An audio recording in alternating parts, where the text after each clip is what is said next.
Dewan Banjarmasin meminta Pemko Banjarmasin bekerja ekstra untuk menghidupkan kembali perekonomian di kota Seribu Sungai ini, lantaran pendapatan asli daerah Banjarmasin di sektor pajak mengalami penurunan hingga 50%. Wayahini PAD dari sektor pajak merupakan penopang terbesar di Banjarmasin.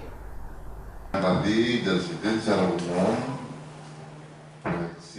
Dewan Banjarmasin meminta pemerintah kota Banjarmasin bekerja ekstra untuk menghidupkan kembali perekonomian di kota Seribu Sungai ini lantaran pendapatan asli daerah Banjarmasin di sektor pajak mengalami penurunan hingga 50%. Ketua Komisi 2 DPRD Banjarmasin, Muhammad Faisal Haryadi, usai rapat bersama Bakuda Banjarmasin, Wahetakoni Prima TV Jelang Tengah hari Selasa 4 Agustus 2020 memadahkan wahini PAD dari sektor pajak merupakan penopang terbesar Banjarmasin. Namun kenyataannya di tengah wabah pandemi virus corona, penurunan di sektor ini hampir mencapai 50%, sehingga potensi pajak yang kemungkinan besar akan hilang sekitar 30 hingga 50%. Politisi Partai Amanat Nasional ini pun berharap adanya terobosan baru untuk kembali menggeliatkan perekonomian warga, agar PAD di sektor pajak kembali dapat terpenuhi sesuai dengan yang ditargetkan pemerintah kota.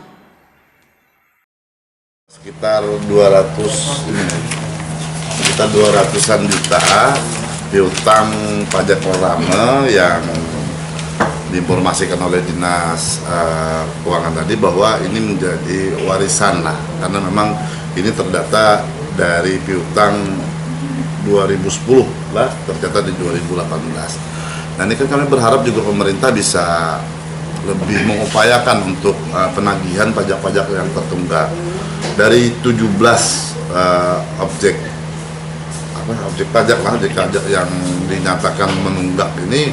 Kami lihat masih beberapa yang masih eksis, masih aktif beraktivitas di Kota Banjarmasin. Nah, kami mengharap bahwa upaya-upaya untuk melakukan pendekatan bisa menyelesaikan ini juga dilakukan oleh pemerintah kota.